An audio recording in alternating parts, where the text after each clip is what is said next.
fabulous listeners. Thanks for tuning in to Old Bodies Outside. This is your host, Brian Peterson. We are delighted to have Peter Van Horn joining us for this episode. In July of 1998, Pete survived an electrocution event in which 28,000 volts of electricity passed through his body. To give you a frame of reference, people typically die or experience traumatic injury when they are shocked with more than 3,000 volts. Pete was told that surviving 28,000 volts is equal to a 1 in a million odds of surviving. Pete's high voltage electrocution caused his heart and breathing to stop and required 6 operations and 10 weeks of medical treatment in the ICU. Miraculously, Pete survived and continues to thrive and loves spending time exploring his local mountain range in Utah, the Wasatch Mountains. Additionally, Pete has completed a variety of ultramarathons, including the 100-mile distance. During this episode, we will hear in detail about Pete's experience of being electrocuted and several remarkable events that occurred to him during that incident. Pete, it's great to have you on Old Bodies Outside. It's great to see you. How's the weather in Utah right now? Cold and snowy. What a year, huh? I've heard that. I've heard it's been a lot of snow. Yes, I've been plowing and shoveling lots of snow. Okay. Have you been rocking Pfeiffer horn at all?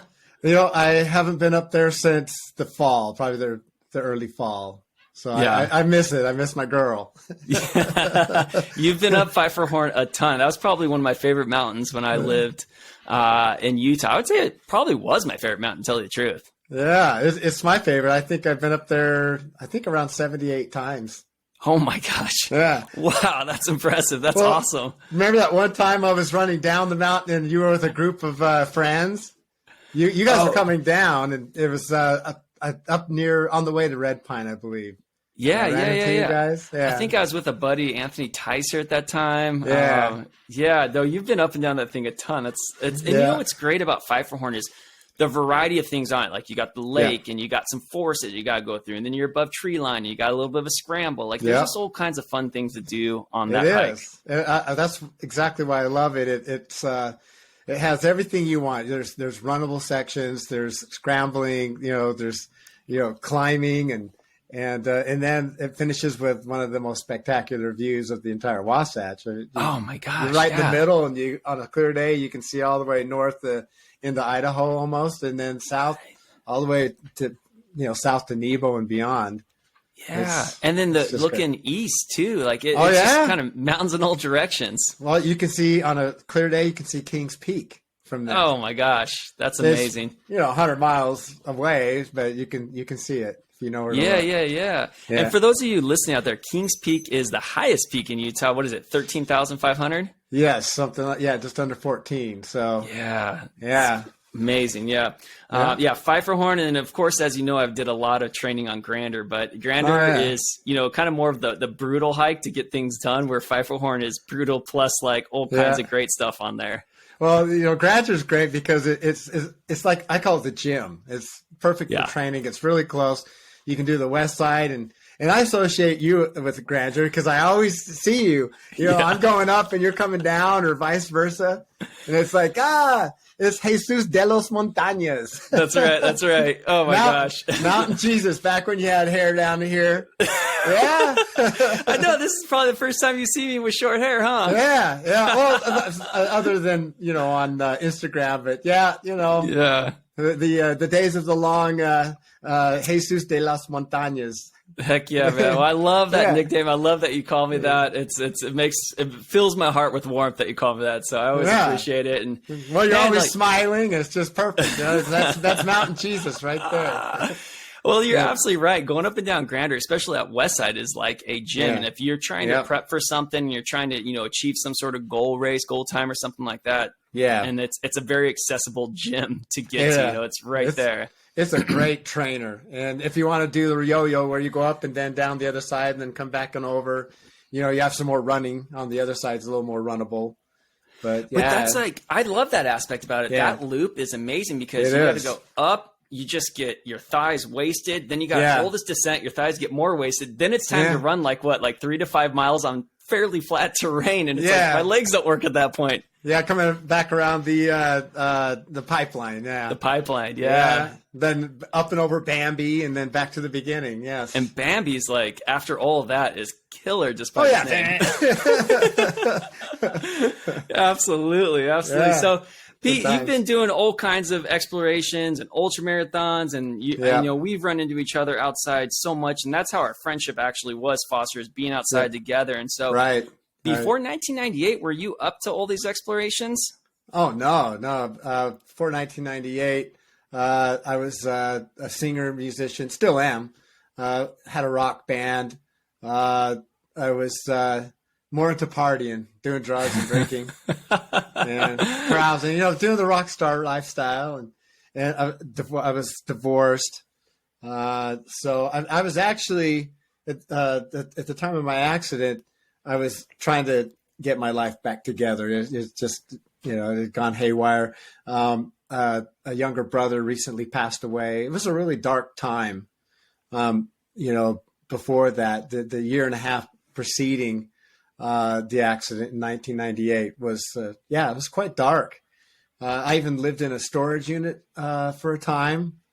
Whoa. Because I had to sell the property and divide the proceeds, and it was a way of saving money. And since I was going back and forth to Washington from Salt Lake to work, I had everything placed in 2 different storage units, and I kind of did a little bandit bedroom behind some boxes, so if the door was open, you couldn't even see it. But yeah, I spent time in a storage unit, a couple of months, I think. Yeah. So, you had a heck of a year and a half, 2 years here, and then having this event in 1998, I can't imagine it shaped your life or changed your life in a lot of different ways, perspectives, all kinds of stuff. So why don't we kind of jump into hearing about this event that occurred in 1998? And then I'm really interested to hear some of the ways that it did change you mentally, perspectives and whatnot. Yeah. Okay. Well, an ironic thing was, I was preparing to go up to do a job in Seattle, the job I got hurt on. My brother John is a contractor up there, and he says, "Hey, I've got this big paint job for you. I'm a painter by trade, and would you like to do it?" Yeah. So I bid it and got it, and was planning to do that. But like a week or so before, and this was early summer. It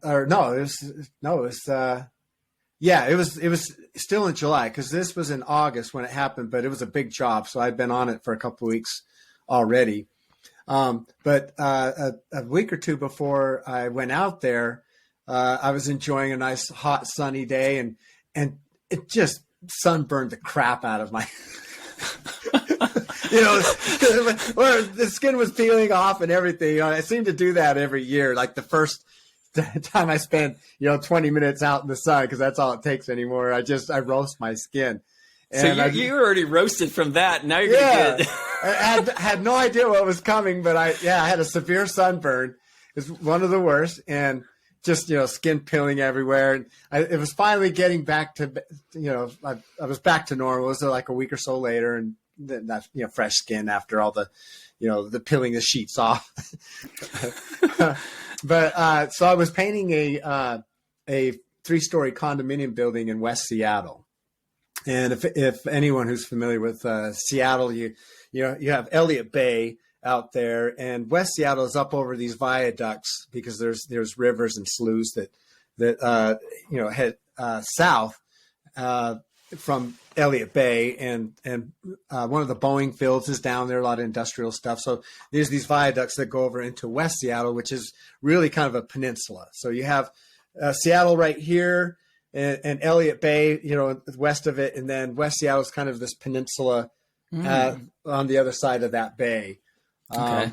Kind of like a Gulf of Mexico, and West Seattle is kind of like Florida, that creates a visual. But it does. So and I've only been there once. So West Seattle, it's its own little place, and gentrified over there. Really cool place. But I was doing on this 3-story condominium on Beach Drive, and this condo's right on the beach, and you look out and you see Bremerton and the islands, the whole Puget Sound out there. It was a beautiful day, August 20th. Or July 20th. It was July 20th, and it was a beautiful sunny day. I had signed up for a indoor soccer league, and that night was going to be the first practice, and I was going to meet my teammates. I hadn't met any of them, and that was back in Snohomish. So I was kind of anxious to get as much done as I could that day to get into my truck and cruise back to Snohomish and play soccer. Like I said, I was just getting my head back together and drying out, as it were. I was staying with my brother Jeff and Kathy and their two sons, and they live out in Snohomish. So it's like about 30 miles southeast of Seattle. Okay. So anyway, I was painting. I had spent the first couple of weeks doing the whole front facade of this building, and I had my extension ladders up, leaning on, next to the building, and then I have these ladder jacks that are hooked on there, and then planks that go across. So it creates kind of a scaffolding. Okay. So I can climb up the ladder, and so I did most of the front of this face, the facade of this 3-story condominium from that, except for about the last maybe 8 to 10 feet. And I didn't want to risk, going any higher on my rickety scaffolding system that I put up. So the roof is a sun roof. It's a flat roof, so you can go up there, and there's a little parapet wall that runs the perimeter. It's about 3 feet high, about thigh level. And I thought, the plan is just to go up there, take my 5-gallon bucket and have an aluminum extension pole with the roller on it. And I'll just go up there and I'll go to the edge and I'll dip it in the bucket and lean over and paint down to my line of where I sprayed and back rolled up from my scaffolding on the front of the building. So you follow? Yeah. Okay. And so I took my 5-gallon bucket and my painting pole and roller and took the tiny elevator up to the top and came out on the roof and walked over to the edge. And, as you're walking towards the edge, you're on a roof and it's 3 stories up. One doesn't typically look up like that. And, you're not doing that. You see the edge and you walk to it. And I set my bucket down and dipped my roller in it and leaned over the wall and reached down and started to roll the paint down to the line where I painted from below. Well, I had put out of my mind at this point that there's these utility poles that go along the street with power lines that run on the top of the poles, and then halfway down is where all the cables and phone lines and stuff are, which have very minimal electricity. And I was able to work around those when I was on my scaffolding on the side of the building. They're on the pole right there, and my ladders were like this. So from below, I was climbing up the ladder like that, did all my painting, then came down. Well, from the ground, you look up at the 3 power lines. These are called distributors, and they're the ones that take power to the entire grid, that whole neighborhood, for example. And then off of those 3 distributors come all the little lines, individual lines that go to all the properties. Okay, but those 3 distributors, they carry the bulk of the electricity into the area, and then the electricity comes off of those. So you follow? Yeah. So they're at the top. So when you're on the ground and you're looking up and you see these little 3 lines against the sky from the ground, it doesn't look like that's going to be a problem.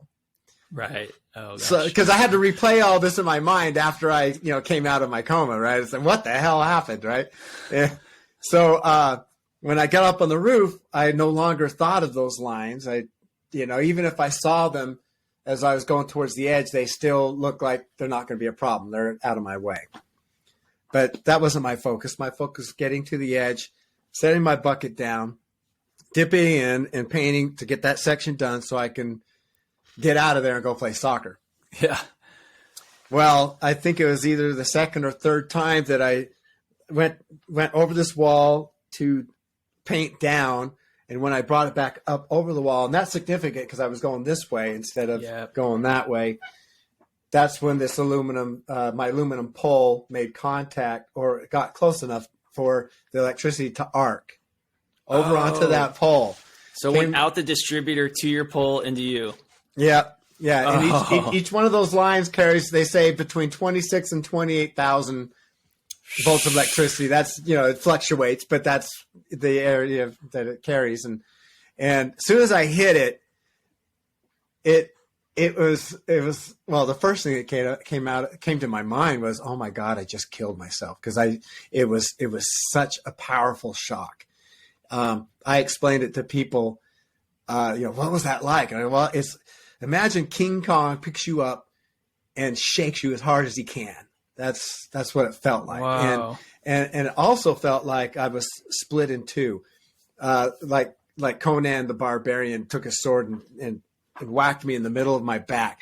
It really felt like I parted. I was blown into pieces. That's what it felt like. It was so powerful, and it was, but it didn't really register as pain. It was just big and powerful, and then that was it. Shut down my entire nervous system. I stopped breathing, and there was that sensation of me falling over the side of the building. And in that split second that it takes from hitting it and falling over the building, which is literally maybe a second, right?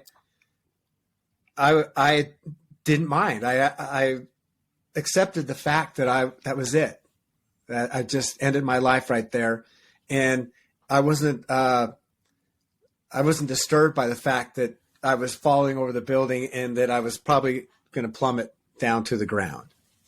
So you only had is that the parapet wall that was 3 feet high? Yeah. And it was just sitting there, and I was leaning against it and, leaning out when I painted. When I came back, and that's important, my momentum was coming this way. So when I hit it, I dropped almost straight down, but I went over the edge and I hung there by my thighs. So if these are my legs and this is my body and my head's here looking down, I hung on that wall like that. Wow. And the amazing thing is that I didn't continue to go over, because it would have been a closed casket. I mean, I was head first going to the concrete. Oh my gosh. It would have been a mess, call out the water truck.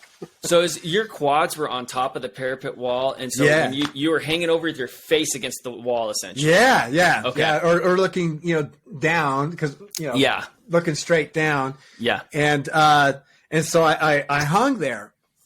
And as I was hung there, and I didn't realize this till later, but I was on fire. Whoa. My shirt was on fire, but I had already accepted immediately, this is my death. Oh, so this is how I die. It was almost like a curiosity. There wasn't any fear.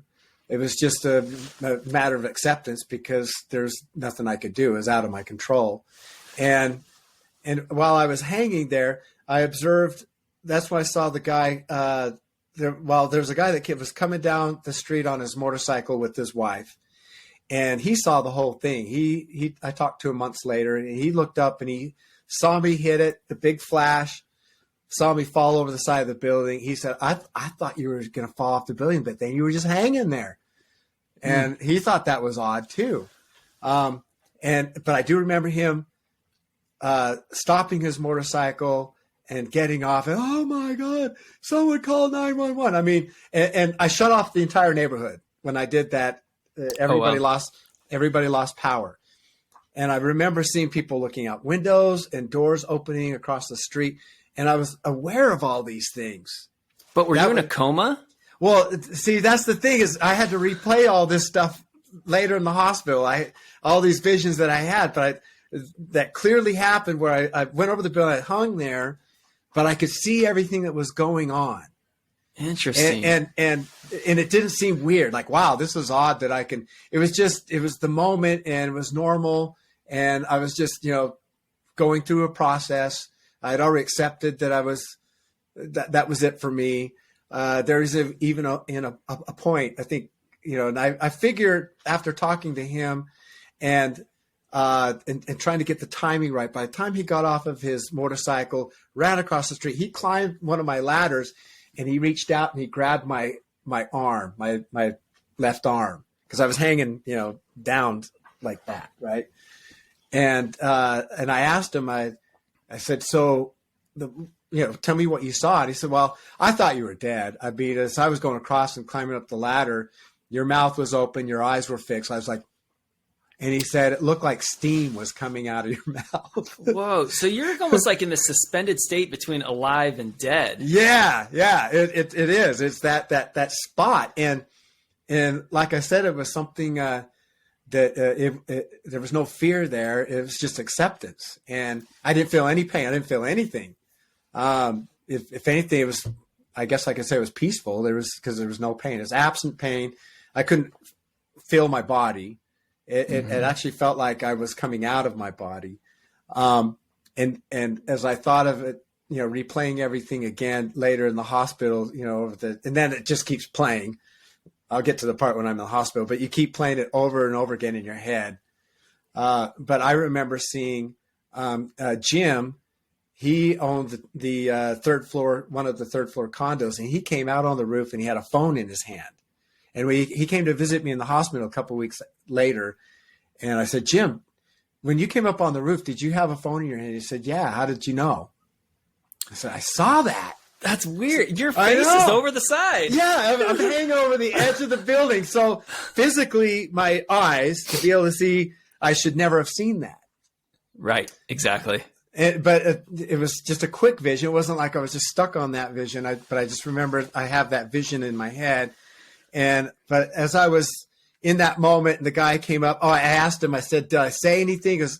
He says, as I was come up the ladder, I thought for sure you were already gone. I just didn't want to see you slip off and fall to the ground. So I reached out, and as soon as I grabbed your wrist, all of a sudden your eyes came, like they lit up, and they looked at me, and frankly, it freaked me out. That's what he said. It's like, yeah. Wait a minute. Aren't you dead? Yeah, you're not dead. And I said, did I say anything? And he says, yeah, you said, just let me die. And I don't remember that. I don't remember that. So just let me die. And, but he was, staying with me. By that point, Jim got to me and he grabbed my ankles, and he was then communicating with this fella. I think his name was Robert, down on the ladder. So he's holding my ankles and looking down to him. And he goes, Peter, you're on fire. You need to, so the breathing part. But before he came up and grabbed my wrist, I assume there was this moment where all of a sudden it felt like an entity blew air into my lungs. And that's the best, because I was like, I was dead, and all of a sudden, I took this big old, huge lung full of air. And as soon as that happened, the will to live kicked in, and it's like, someone get me off of this. By that point, I wanted off of that wall, and I still couldn't control anything. My arms were hanging down. And so as Jim was communicating with Robert, Robert said, he can't move. You need to pull him off. And I remember Jim saying, Pete, you're on fire. As he was pulling me off, he says, you're on fire. And that's when I could see some flames. And I said, get the shirt off of me. Cause I still couldn't move my arms. I was still a rag doll. So he pulled me off. He took what was left of my burning shirt off, and he put that out, and he laid me on my back, and I was, like crucifix laying on the top of this roof. And then that's when the pain started. Wow. So what, in terms of the sequence events, when did that big breath come in from just, some entity in relation to when Jim grabbed your feet? Which one happened first? Oh, I was breathing before Jim got to me. Yeah. Okay. Yeah. So I would figure it was about a minute, maybe a minute, 20 seconds based on when Robert got off the motorcycle and crossed the street and up the ladder. I figured it took him at least 40 seconds. Yeah. 50 seconds to do that. And he looked up and he saw it happen. So he had to stop, get off his bike, go across, climb the ladder, and reach out and grab so I'm thinking no more than a minute and 20. Yeah, and it's interesting to go from saying, just let me die, to all of a sudden having this will of like, I'm going to live, I'm going to do this, and like having this like really strong, fortified will to overcome all this. Yeah. And it was, it's like a switch, because before I was just like, yeah, let's let it play out. I even remember having the thought, okay, so where's the tunnel of light? People describe this tunnel of light. And the interesting thing is I could sense something there. I didn't see it, but I could sense that there was this portal, this next place, right? Or this next thing. I knew that was coming. I was on the threshold, and then I took my breath. I got my angelic mouth-to-mouth resuscitation. Yeah. Well, with that presence of that portal, not necessarily the white tunnel that people have talked about in near-death experiences. With that portal, did you have any interactions with that? Okay, so now, like I was saying, I could sense something there, but I didn't comprehend the portal thing yet. So I was breathing, then Jim pulls me up, lays me on my back, and that's when the pain starts. And it just keeps coming. I still wasn't sure if I was in two pieces or not, because I couldn't move anything. I couldn't move my fingers and my arms, my legs. I thought, I was thinking, if I survive this thing, I'm probably going to be in a wheelchair. I remember it's like my life is over, and the pain. And I describe it to people as if you're on the beach and you see waves that come in and crash on the beach, each wave is successive pain. And you don't think it can get worse, and another wave comes. Oh my gosh. And it gets worse. And so this is probably maybe 5 to 7 minutes after being on the roof. Before the 5-minute mark, I saw, Jim was right there with me, and other people started to come up, and I could see the look on Jim's face. He's like, I could see that, okay, this is pretty serious. Very severe. Yeah. But he's got this look, but he looks at me now and goes, but Peter, your face is beautiful, man. Your face didn't touch your face. But see, you can see some of the skin grafts on my neck. Oh yeah. But how much have you burned? It was 42%. Wow. So if you can see right here, this is skin graft that goes right up to, and I even burned the edge of this ear. And they weren't sure if they were going to be able to save my ear or not, but luckily my ear survived, but the edge was pretty messed up. Okay, and then, so you didn't go the Van Gogh route. No. So I gotta keep my ear, and then it's my whole front torso. I have no nipples. So this is all Just skin graft. Everything, man. And then around the side of my back, under my arms, is all skin graft. I got skin grafts right here. Yep. And on my hand. Wow. But both I haven't sweat under my arms since 1998. Okay, so no deodorant. Yeah, I've probably saved at least $1,000 on deodorant in the last 24 years, right? But, hey, you take the wins where you can. That's right. You make the best of the cards you get past you. Yeah. Yeah. So anyway, back to I could see the look on his face, and he's just like, your face is beautiful, man. Your face, and I'm thinking these sarcastic thoughts. It's like, yeah, at least I'll look good in my coffin. Because I didn't think the way the pain was coming. I know all about shock. And I thought, I'm not going to make this. I don't think I'm going to make this. I'm not going to make it. And there was a moment where Jim it seemed like he pulled away or something like that, or maybe he was talking to somebody else. By this point, the first emergency individual, first responder there was a cop. But I think before he got to me, I remember thinking, if you remember, my brother Mark passed away a year and a half before. And I remember, call it a prayer. I was speaking to him. I said, Mark, come and get me. Come and get me.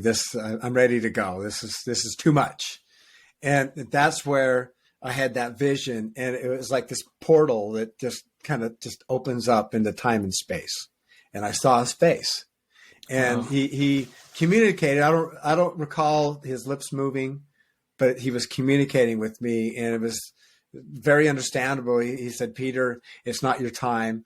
Learn from this. And that was it. Wow. That was it. But he said, learn from this. And I'm still learning. Yeah, learn from. I can't believe that. Talk about an opportunity in adversity. Yeah, and it was very powerful. The way he said it just that phrase kind of opened up a whole vision of how big that phrase really means. And it wasn't just learn from this particular incident, but learn from life, it encompassed everything. It was really big. I just remember it meaning a lot more than just that simple phrase. Yeah. And that's so amazing at the time point that it came after having, a year and a half of just kind of life distress. Yeah, absolutely. And then, of course, the cop was there, and all the emergency people. You gotta love these people that get into that line of work. That's a calling. I think it's a life of service. It is. And I remember, I was shaking. I still couldn't move anything, and I was in so much pain. And he was right there. And my name is Peter Van Horn, and my brother is Jeff Van Horn, and this is his phone number. And then my mom and dad is Ted and Verlaine. This is their phone number. And please call them. Tell them I love them. I was telling, giving them, And he was like that guy in the movies. Don't you give up on me. That's awesome. He was like, don't you. I would think you need that in the moment. You're like, and it worked, because he was not like, okay, all right. Yes, sir. He's a person you need some direction, right? Yeah, but no, he says, Peter, you're gonna live through this. He says that, yes, I will make sure that I will get a hold of your folks and your brother. I'll make sure that you're going to be going to Harborview, because he's been communicating. You're going to go to Harborview Medical Center, but you hang in there. Don't you give up. Don't give up on me. You can survive this. He gave me that. I remember that. That's awesome. And then the first EMT gal got there.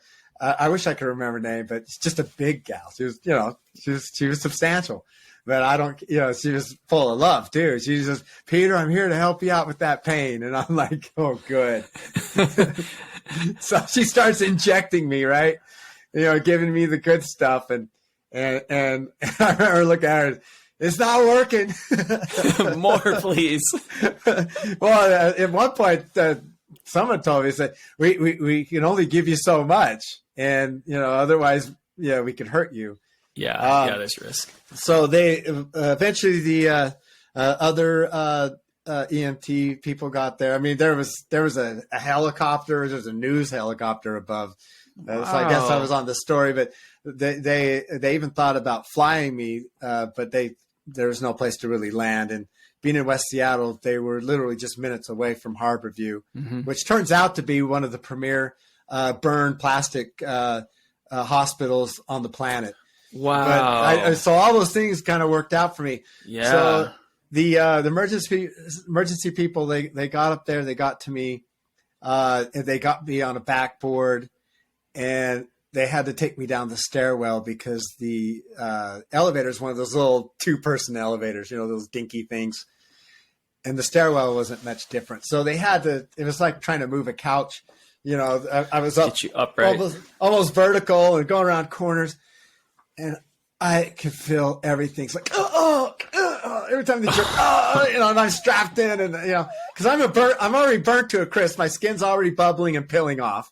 Okay, so 3rd degree. and I remember when they finally got me down to the ground floor and then out into the carport, it was like, okay. Because there's no, jostling going on. Yeah, banging around. Then they put me in the ambulance, and then it started all over again. They were driving like a bat out of hell, trying to get me to the hospital. Yeah. And they had put a mask on me. And I remember even going, can you tell him to slow down? He's taking the corners too fast. It hurts. They're like, we don't have time. The guy's lying to me. Yeah, I'll tell him to slow down. I'll tell him. They didn't slow down. No. So they got me to the hospital, and by this time I'm almost out. I could vaguely recall seeing my brother John and Jeff. They had gotten there. Luckily, I think they were both in Seattle. and they'd gotten there and they were waiting for me. And I can vaguely remember seeing them before it was lights out. And that's when they put me into an induced coma to see how I was going to do, because, you know, they looked at me and they told my parents 50-50, you know. Wow. He's young. That's helpful. But, you know, let's see how he does. And my brother, John, told me later, he said, you look like a burnt cheese pizza.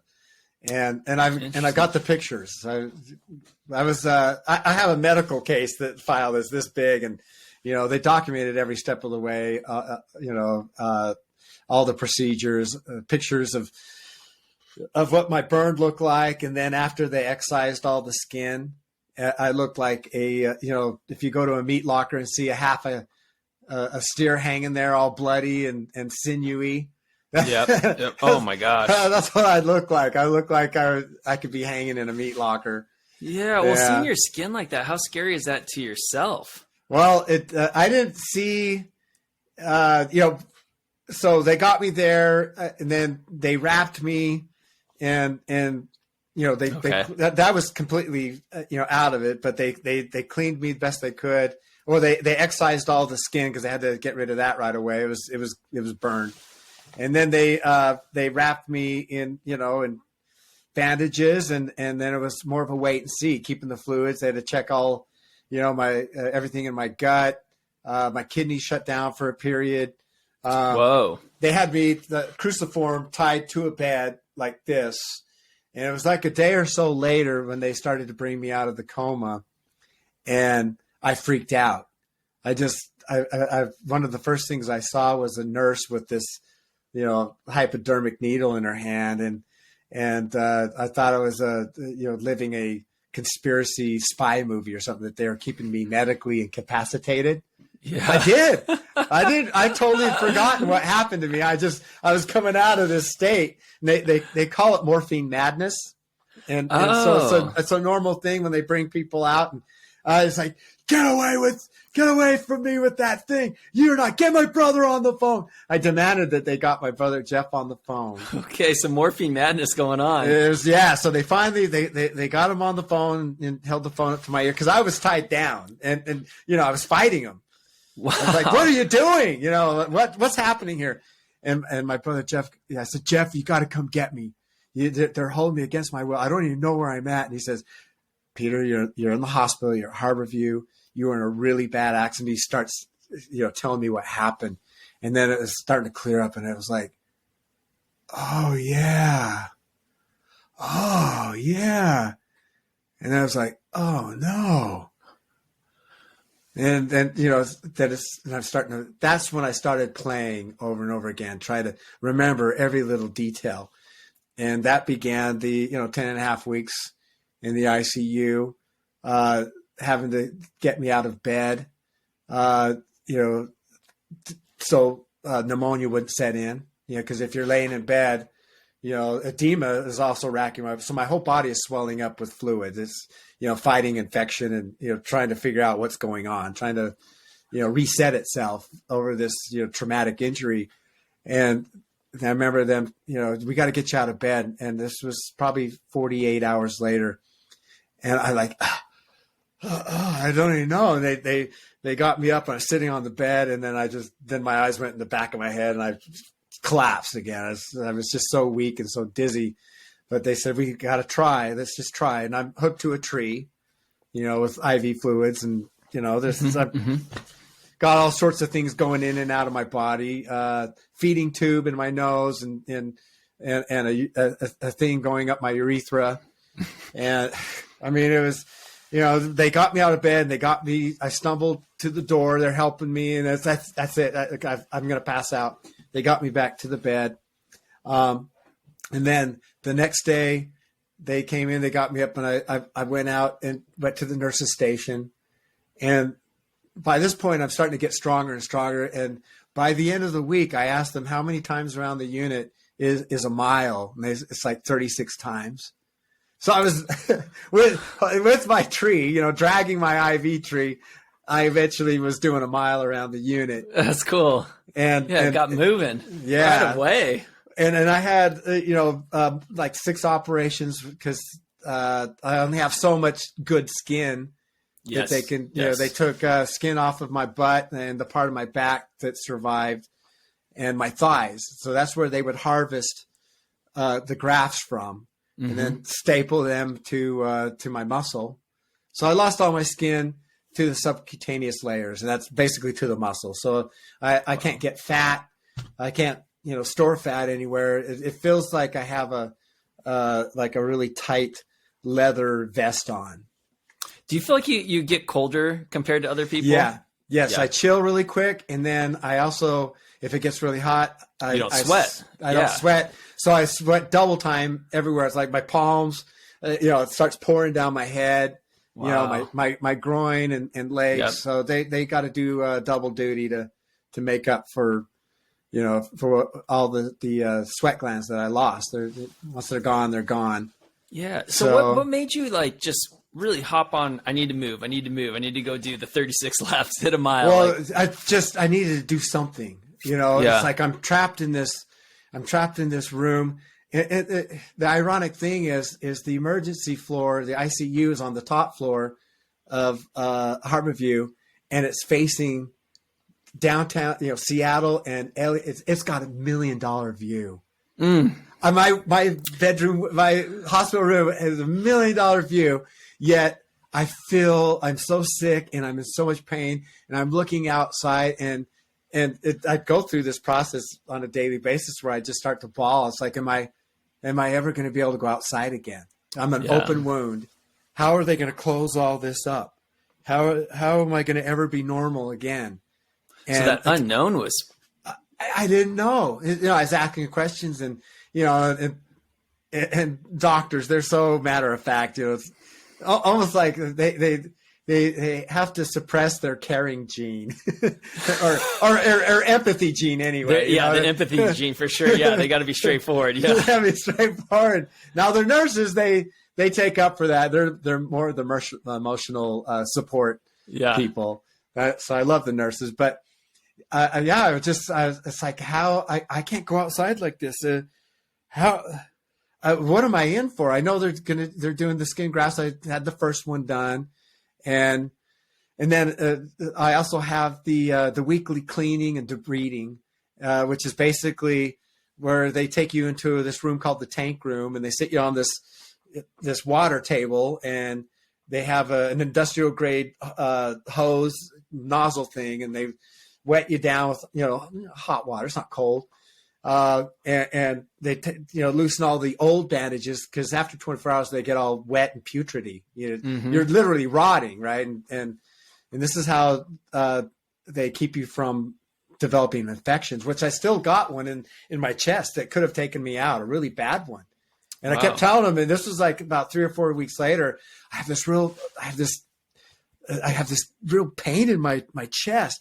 They're like, you're in pain everywhere. No. They tried to dismiss it, and I finally said, no, this is different. There's pain, and then there's pain. Yeah. So they took me down to the to do some X-rays, and okay, well, we need to get you on some serious antibiotics. They had to open it up, clean it all out, and then stuff it and let it heal from the inside out. So I got this other, weird looking scar in my chest where they opened it. It looked like a big bloody eyeball. With the gauze that was in there. So I had to pull that out, and I had this deep hole. It was like that hole that deep into my chest. Yeah. So with time, I became more and more involved in my wound cleaning. But going back to the tank room, they sit you on this table, and all any kind of feelings of being worried about people seeing you nude or whatever, that's all out the window. You're a body, so your junk is hanging out. They had to actually wipe my rear end, until I could finally do it myself. But so in the tank room, they get all the bandages off, and then they scrub you down and pick off all the, the infected stuff. And they they call it the torture room, and it is. It's the most painful part of the day. But Brian, I'll tell you, that was the part of the day I looked forward to every day. And the reason why I looked forward to it, a number of reasons, was, like I said, 24 hours later, my wounds are all wet and gooey, and they're starting to stink because, you're an open wound. And I wanted to be clean again. But they also start, they come in an hour before and they give you Dilaudid, morphine in pill form. So they put that on board. So, I'm getting really high. Yeah, you're feeling good. Because I'll take what I can get, with the pain that you deal with. Because pain it's nonstop, right? I don't think I was out of pain until maybe 6 or 8 months later is when, hey, I don't hurt so bad today. Wow. But so they start with the Dilaudid, they get you in there, and then they mainline fentanyl into you. So they give you a little pump, and then while you're going, they scrub you down, and then they give you a little more. So I look forward to that because by the time they were done, I had I was clean. I had fresh bandages on, and I was like, I'm ready to go to bed now. Yeah. And they take you back, and then you crash. And it starts all over again. Yeah, every day. Well, and you never get more than you're just in and out of sleep the whole time during the 2.5 months, because there's always a nurse that comes in and is waking you up to inject you with something or make you take something, or they're checking your fluids, or so it's all through the night. So I think during the night hours I might get 2 hours of solid sleep. Gotcha. Before someone wakes you up and pokes you with something. So I was glad to get out of there. Yeah, of course. And then you're probably glad to be able to change your own bandages too. Like, how long did it take to get to that point? Yeah, it took me about a month and a half until where I was helping them wrap, and I was even in the tank room after 4 weeks. I'd let them inject something. I say, okay, let me enjoy it for 10 minutes, or not 10 minutes, 10 seconds, because it's fast acting. It's only good for about 2 or 3 minutes, and they got to give you a little bit more, right? So, they'll pump something, and I go, all right, let me just enjoy this for 10 seconds. And after about 10 seconds, all right, let's do this. And then, the scrubbing, and they're handing me a rag, and I'm scrubbing over here, and they're scrubbing over there, and I got used to it. You learn how to deal with pain, immense amount of pain. Yeah, but you deal comfortable with it in a way. Yeah, you have an understanding. Yeah, you have an understanding with it. But I was able to say, this is my body feeling pain. But my spirit doesn't. The spirit doesn't need food, doesn't need water. So I was able to kind of get in touch with my spiritual side, so I could, the body was hurting. That's fine. I'm still solid, in here. And I feel like that connects with what your brother said to you. Yeah. Yes. What he said, learn from this. Learn from this. And so I was. And each 24 hours during the hospital was, looking back now, was so many things. Extreme pain, excruciating depression. I would have at least a good cry once a day, but also at the same time, there would be those moments of gratitude, of being so thankful that I survived this, because I had a 3-year-old son at the time. Josh was 3. And I remember my family blew a big picture up of him and put it on my wall. And nice. I'd look at him, and it's like, I can't wait to see him. I didn't see him for 3 months, because it took me 3 months before I was strong enough to get on a plane and go back to Salt Lake. Wow. Okay? So that's what kept me going. And then just the phone calls and the visits from my family that was there local. My ex-wife even came out, and I was coming out of one of my deep sleeps, and she was at the foot of my bed, and she was bawling, and she apologized for treating me so badly. Wow. And I was like, thank you, and don't worry about it.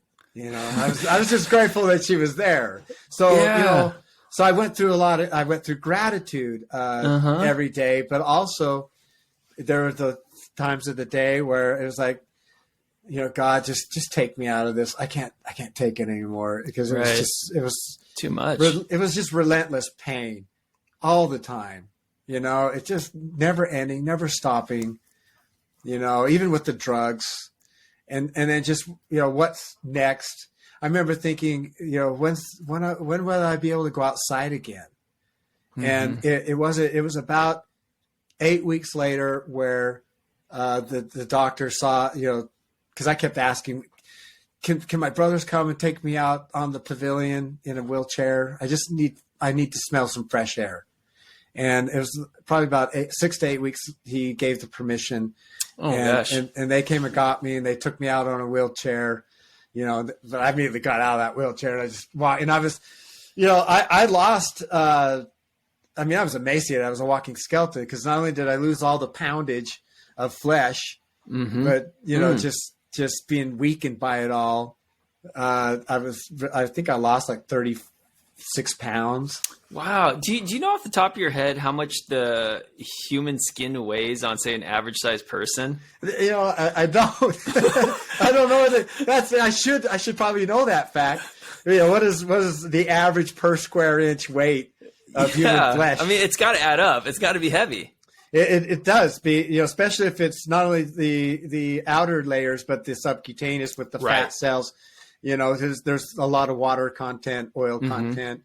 So I imagine they excised at least 8 to 10 pounds, probably. Yeah, I bet. I mean, it was all my chest and a third of my back, under the arms, But I was a thin guy, and maybe 5 pounds. I don't know, but it was a lot. Yeah, but then just then losing weight everywhere because of inactivity, and the body is redirecting all its resources to healing.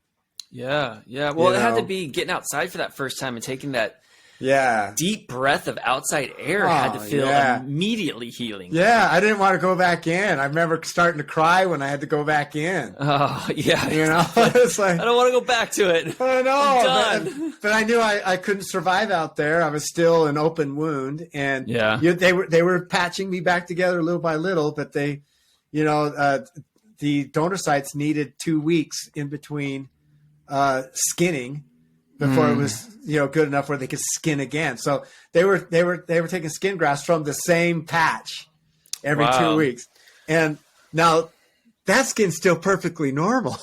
Is it? So it hurts. So I'm not only in pain here, but also on my butt and my thighs and the part of my back, because I'm being skinned alive every 2 weeks. Yeah. Oh my gosh, I never thought about it like that until I just started saying, skinned alive and they're skinning me. They are, and I'm a bloody mess. And they even have a special bed called an air bed where I'm basically laying on these inflated cushions.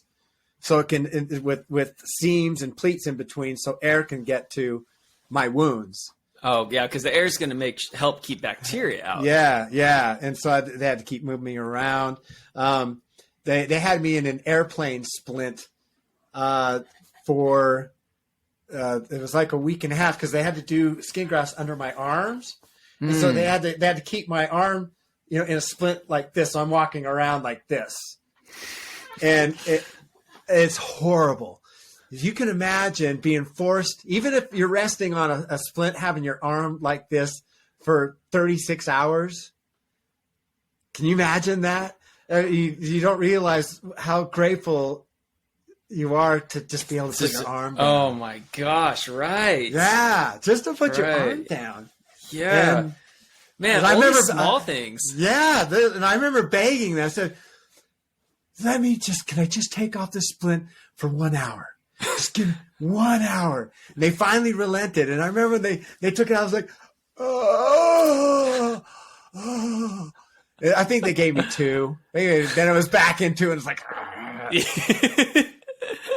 but they had to let that survive, because it needs air to it. See, they take the skin off of the part of your body, then they put it in this little machine that perforates it, so they can take a little patch of skin like this, and when they perforate it, they can stretch it out to cover Even more area. further. Interesting. That's why when you see burn patients, how they've got that chicken skin look. Yes. You've seen that on my arm. It looks kind of stretched. It's all waffly and stuff. Yeah. And that's that perforation. Gotcha. And it allows the blood also to get access, and so it'll live. So it'll take. Wow. And there's a certain percentage that doesn't take, and they have to cut that out and then repatch that. But I was fairly healthy, so my losses were minimal. But there was a time where, I was just this patchwork with these lines of, like little skin bubbles that are coming out on the seams. So I look like a quilt. I look like a meat quilt. Oh my gosh, a meat quilt. I was a meat quilt. Not getting the meat sweats. A meat quilt, not getting the meat sweats. Yeah, that's right.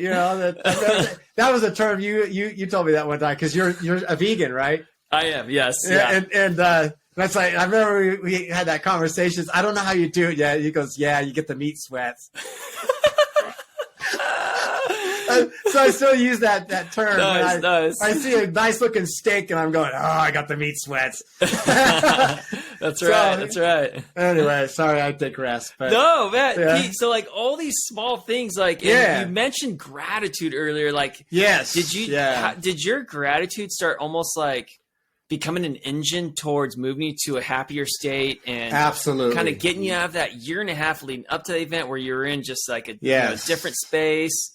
Yeah, it seemed like you really focused in on gratitude. Yeah, gratitude was the big thing, and that's when I was getting more in touch with my spiritual self, a higher power.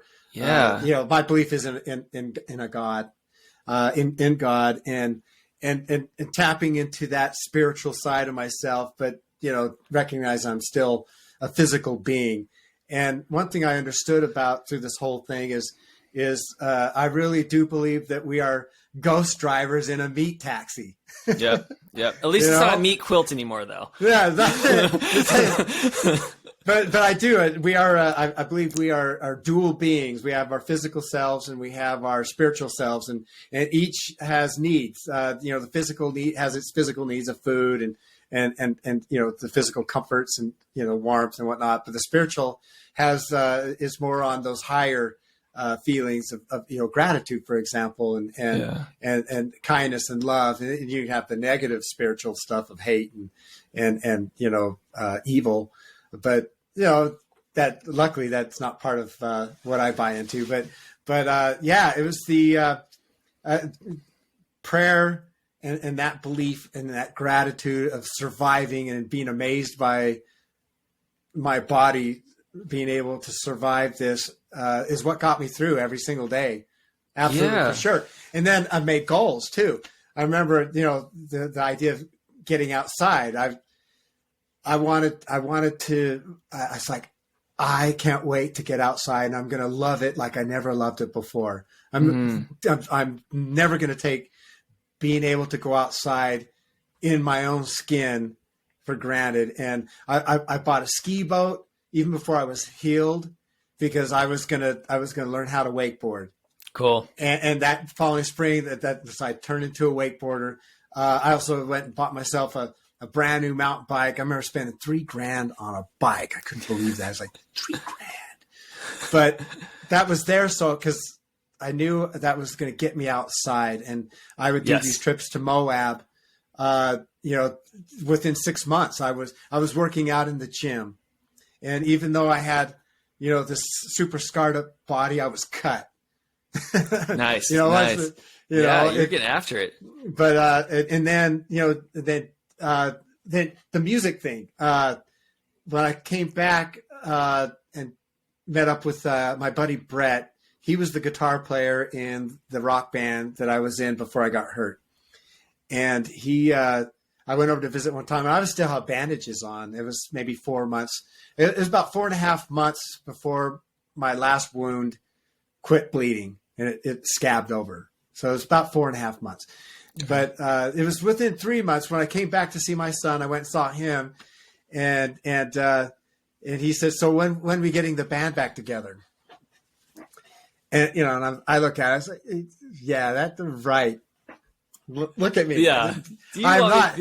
I said, "I'm never getting on a stage again," because I was still really self-conscious. I was wearing turtlenecks to hide it all because it was all still bright red, and I thought that a woman would never find me attractive. All those, you have to go through all that mental stuff. There's a lot of baggage. Wow. To acceptance. It's I mourn. You mourn for what used to be your skin.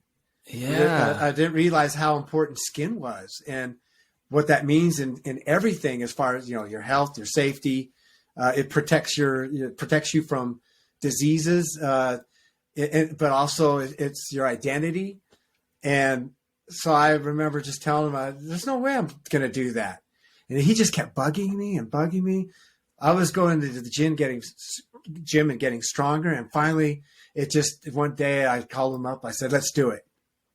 Let's get the band back together. I'm ready.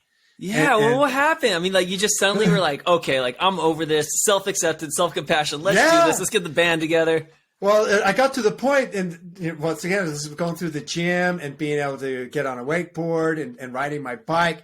I accepted how I looked now. And then it got to the point where I love how I look now. Awesome. This is how I am. I'm not going to hide it.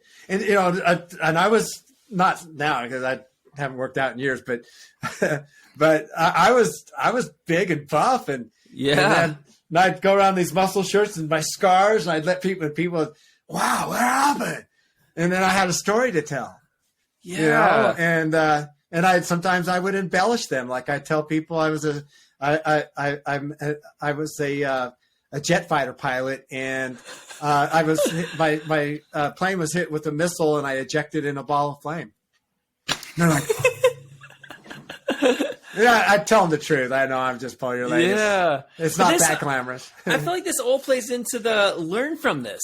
Yes, it does. We've talked about.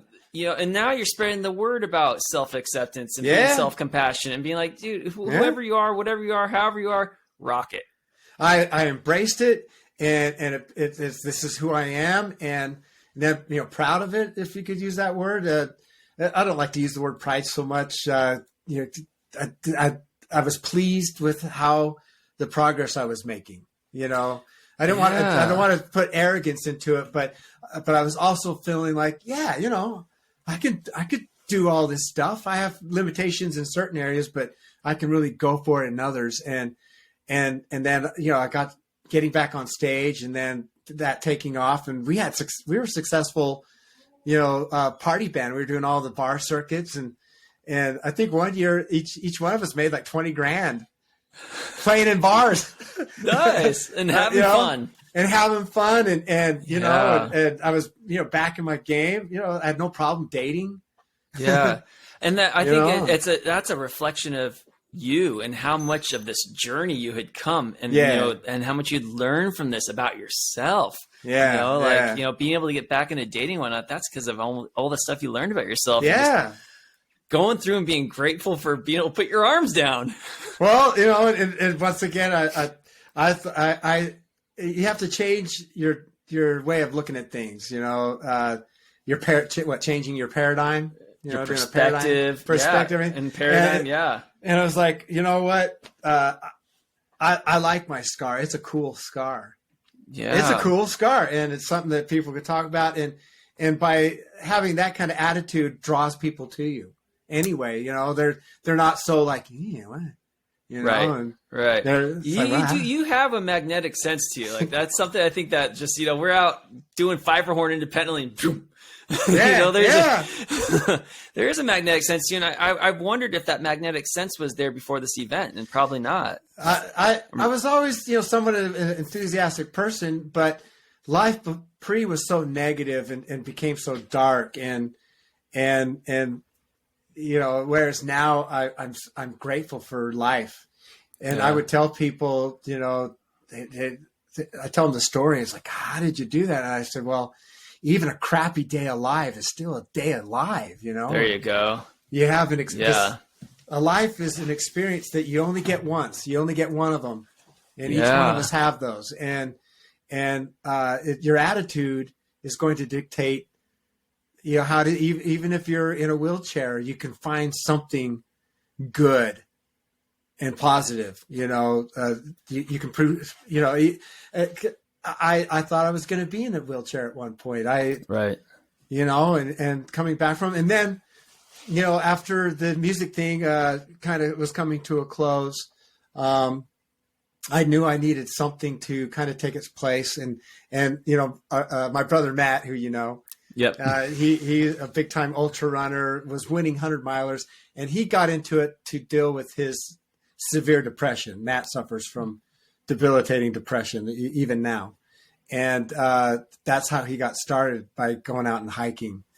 And I needed something like that. I said, well, so this, you know, ultra running stuff, you like run for 1,500 miles, and do you do it at night?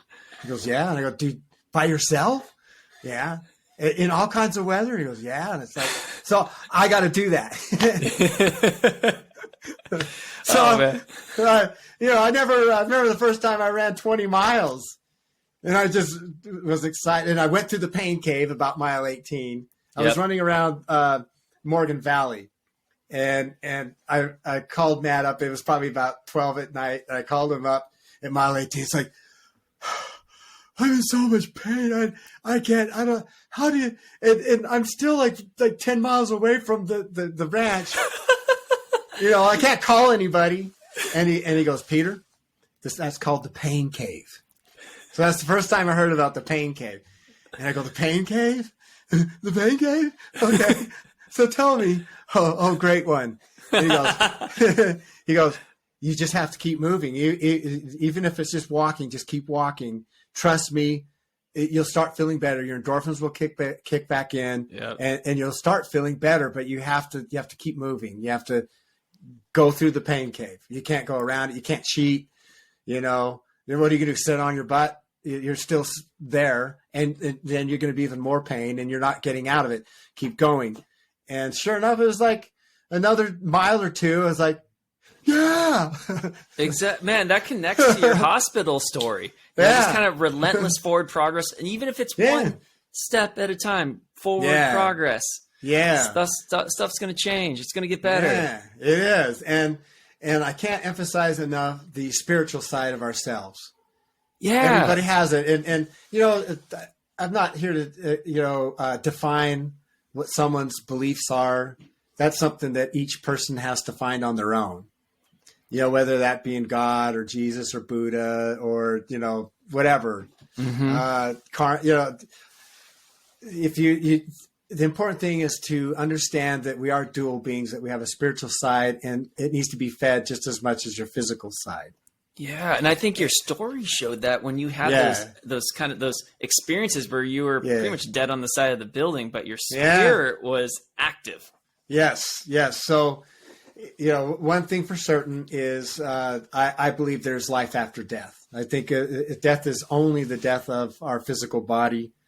It's a finite thing. It's a thing of this earth. Mm-hmm. It came from the earth. It'll go back to the earth. But our energy within, our spirits, our inner selves, our soul, whatever you want to call that, I think the energy continues on. And that's what I try to tap into every day to get through every day. Our things, there's still tough things. You know, Matt and I had lost another brother back in November to alcoholism. Mm. And, you know, and having to deal with his pain over the last, 10 years especially. He's been in and out of rehabs and hospitals, and his life became so miserable. Whereas with his passing, I feel like he's finally at peace. I feel like, you know, he suffered through that, and he couldn't quite get it together. You know, he just needed the alcohol so much. Yeah. And it destroyed him, but he found peace at the end. I was able to speak to him like 8-10 hours before he passed away, and he was sober. at the moment, which is really good, but he was struggling to breathe. It was pneumonia brought on by acute alcoholism. So, so there's those things. And if I could say, life still has its challenges for me. I still deal with depression. I still have my down moments, like everyone.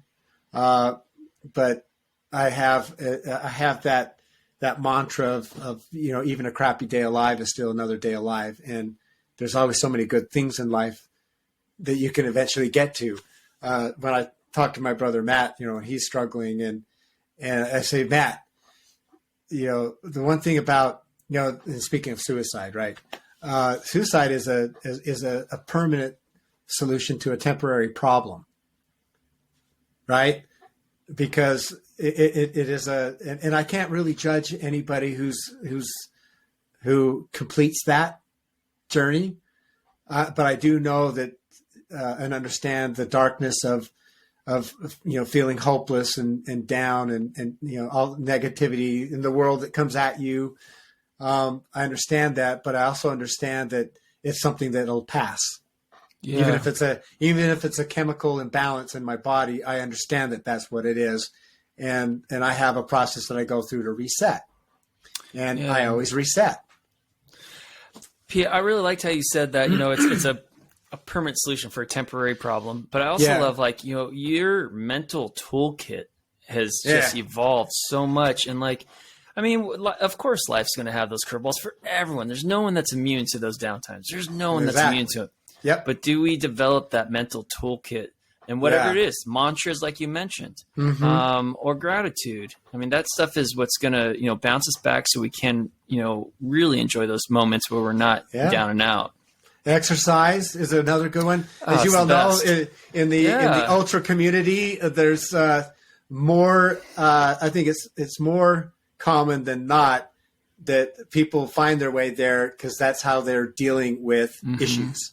Yeah, and they find peace there, because what I love about ultra running and doing these adventures is I'm focused on one thing, and that's getting going to place, and then you get to enjoy all the beauty around you and being in that place. You leave all your problems literally down in the valley. Yeah. That's the way I look at it. They're all down there. I'll have to deal with them again. I got to go back there.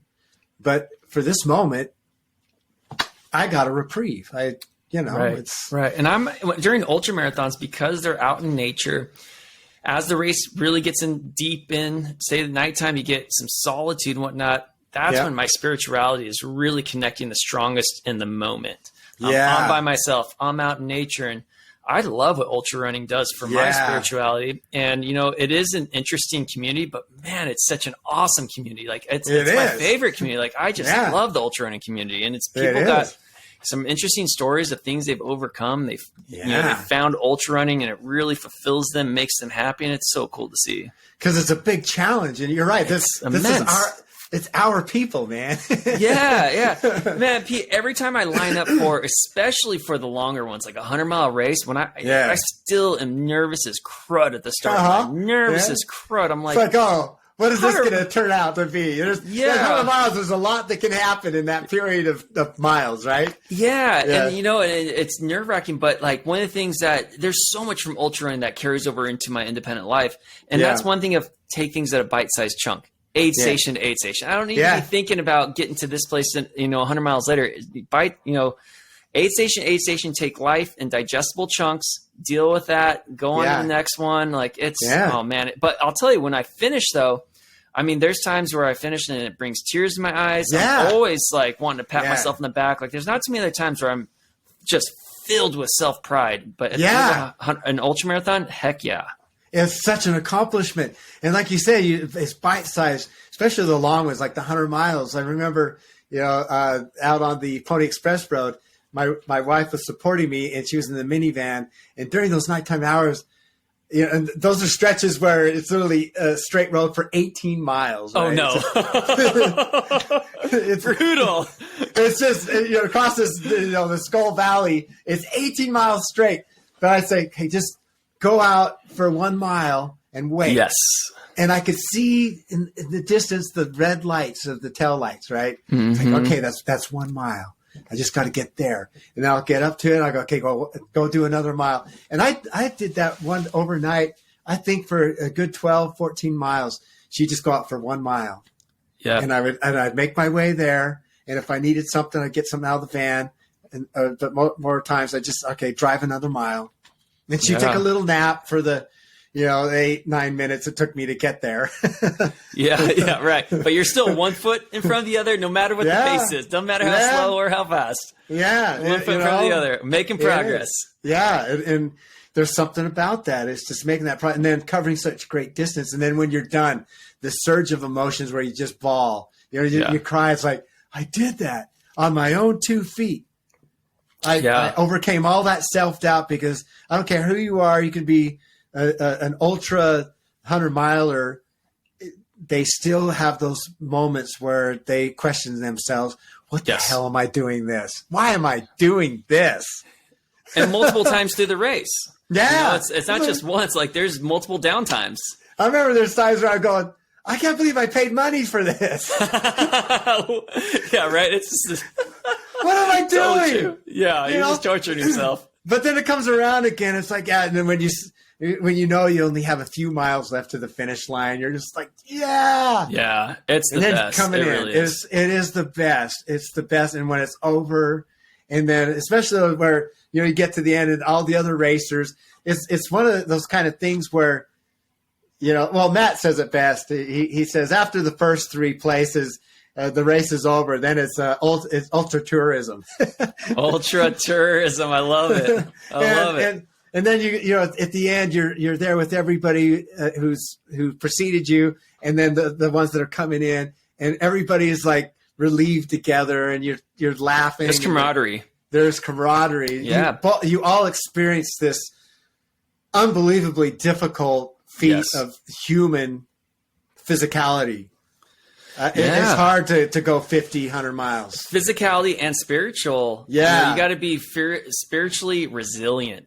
You have to be spiritual because there's a point where the body will give up. It's done, but it's the spirit that keeps the body moving. Yeah. Another thing I say about finishing ultramarathons is after finishing an ultramarathon, the roses and the flowers smell fresh again. Oh yeah, and food doesn't matter what it is. It's like my senses get heightened. Yeah, man. So summer of 2021, I did my first 100-mile race. It was Bighorn. Not my first 100-mile race. My first 100-mile race while living in Kansas. So I trained in Kansas, did a mountainous 100-mile race, and I was so scared. I was intimidated because it was like, okay, before I could train in Utah, and Utah is like just prime place for training. You go up Pfeiffer Horn, you go up West Ridge Grander, hit the gym. Yeah, hit the gym. I don't really have a gym out here other than some bleachers to run up and down. I know. Yeah.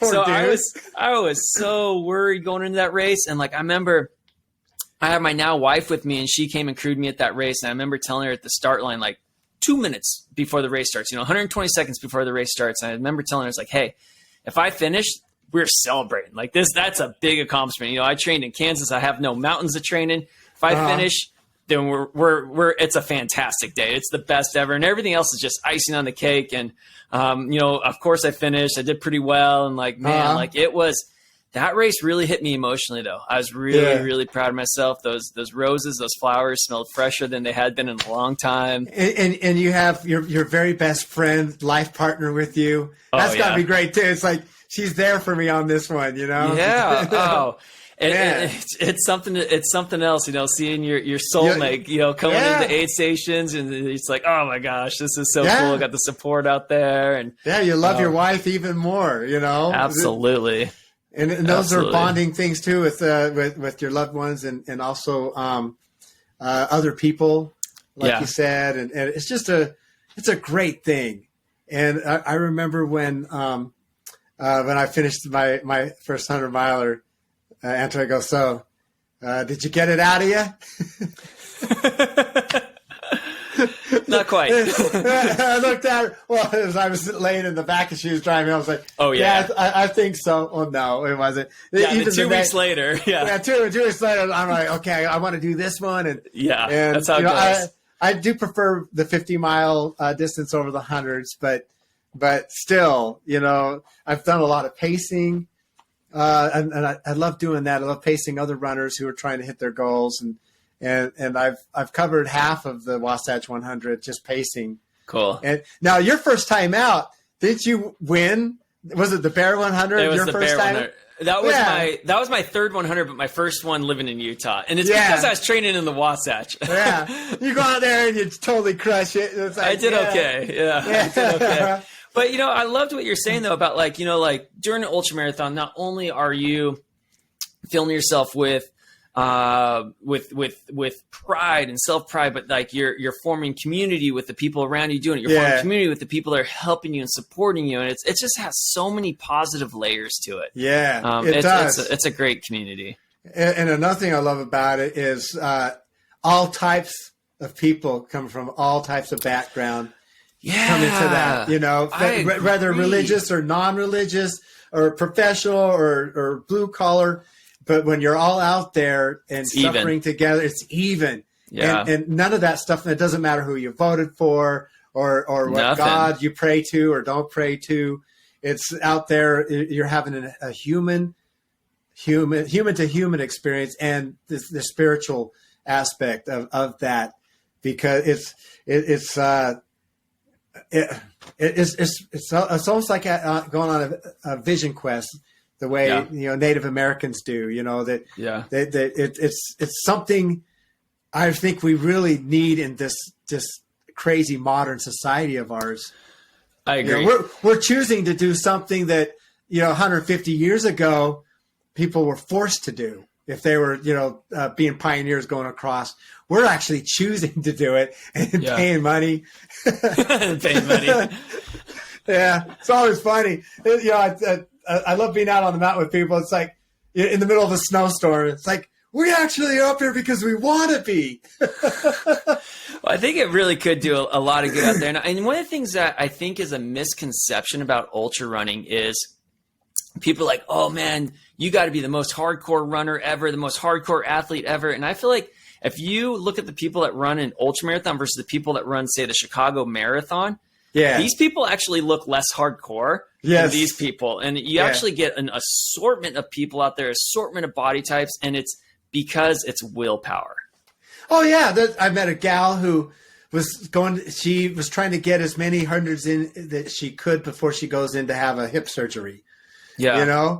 And all sorts of people that are in recovery or, coming back from a failed relationship. People with mental illnesses that they're dealing with, death in the family. I mean, all sorts of things, or just A-type personalities that are always looking for the next big challenge. Yeah. And it's a lot more accessible of a sport than I think than outsiders maybe give it. And then once you get into that community, you're like, this is fun. This is awesome. I also think for the ladies out there, it's a sport that females excel at. Oh, they're hanging with the men. They're hanging with the men.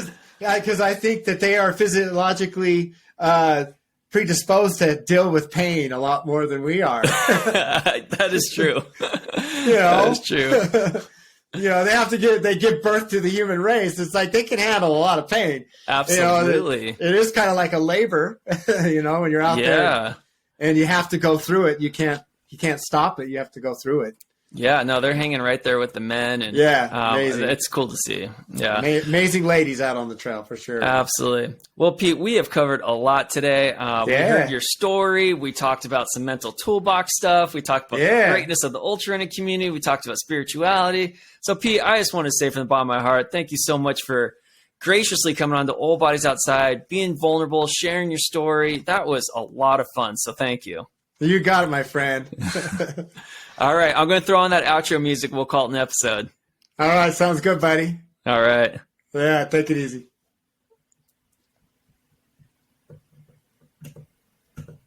This is where you wait. The music is not coming on. Here we go.